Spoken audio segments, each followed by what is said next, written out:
Bonjour à toutes et à tous, bienvenue dans Transition durable, le podcast qui explore les solutions simples, intelligentes et réalistes pour une transition énergétique réussie. Je suis Mao Cissé, technicien supérieur en énergie renouvelable et efficacité énergétique, et aujourd'hui je vous propose un épisode pratique, concret et utile. On va parler toujours de sobriété passive, mais cette fois-ci, je vais vous donner les 7 bonnes pratiques à connaître et à appliquer pour construire ou rénover sans gaspiller de l'énergie. Ce sera des idées faciles, souvent peu coûteuses, mais qui font toute la différence. Vous êtes prêts? Allons-y. Alors, pour la première bonne pratique, c'est de l'orientation du bâtiment. Saviez-vous que l'orientation d'un bâtiment peut jouer sur 30 à 50% des besoins de chauffage ou de climatisation? L'idée est simple. Orienter les pièces principales vers le sud pour bénéficier du soleil en hiver. Protéger du soleil à l'est et à l'ouest du bâtiment où les rayons sont plus directs en été. Et le résultat attendu sera un bâtiment naturellement plus confortable, sans rien allumer. La deuxième bonne pratique, c'est le choix des bons matériaux de construction. Dans les régions chaudes comme le Sénégal, privilégier les matériaux à forte inertie thermique, comme le banco, la terre crue ou le béton bien dimensionné, permet de stocker la fraîcheur la nuit et de la restituer dans la journée. Ou bien, on peut dire, l'utilisation des matériaux de construction à forte inertie thermique permet de stocker la chaleur pendant la journée et la restituer lentement pendant la nuit. Cela réduit considérablement le besoin de climatisation, tout en maintenant un bon niveau de confort. Et le plus beau, c'est une pratique traditionnelle que nos ancêtres maîtrisaient déjà. La troisième bonne pratique, c'est la ventilation naturelle. Un bâtiment bien ventilé, c'est un bâtiment qui respire. Et pour ça, il faut penser aux ouvertures traversantes. Concrètement, des fenêtres ou des grilles bien placées qui permettent à l'air d'entrer d'un côté et de sortir de l'autre côté, c'est-à-dire des fenêtres opposantes. Et en hauteur, avoir des ouvertures ou un puits thermique améliore encore la circulation de l'air.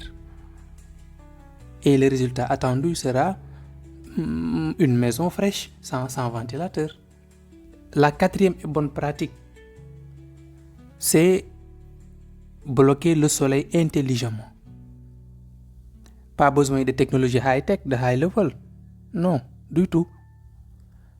Des avancées de toit pour faire l'affaire, des volets, des rideaux thermiques ou même des arbres bien placés peuvent faire baisser la température intérieure de plusieurs degrés.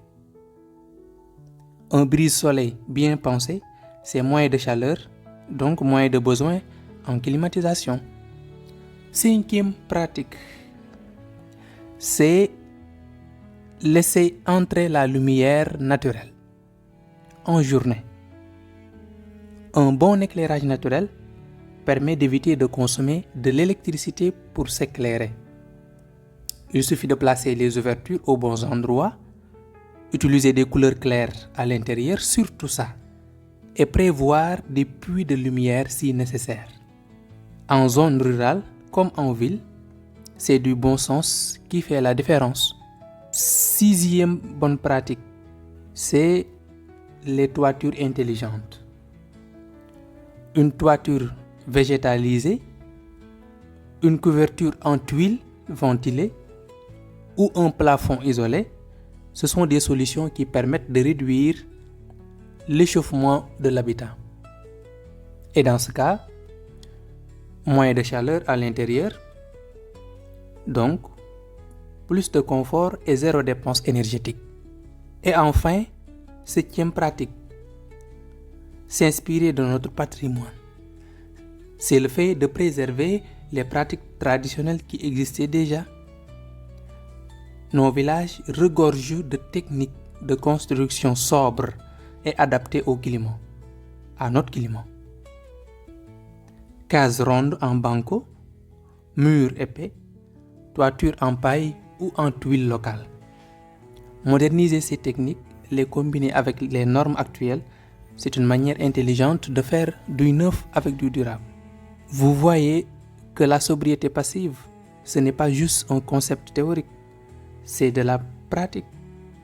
C'est une boîte à outils simple et puissante à la portée de tous.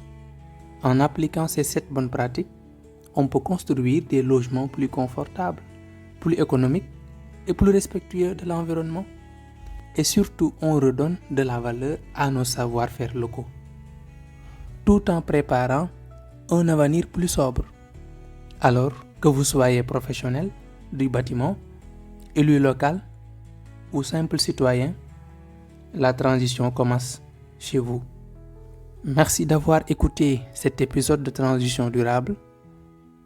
Si vous avez appris quelque chose aujourd'hui, pensez à partager ce podcast autour de vous, à vous abonner et à nous laisser un petit commentaire. Vous pouvez aussi retrouver toutes les vidéos sur notre chaîne Mao TV. À très vite pour un prochain épisode et d'ici là, restons sobres et durables. Merci beaucoup et à très bientôt.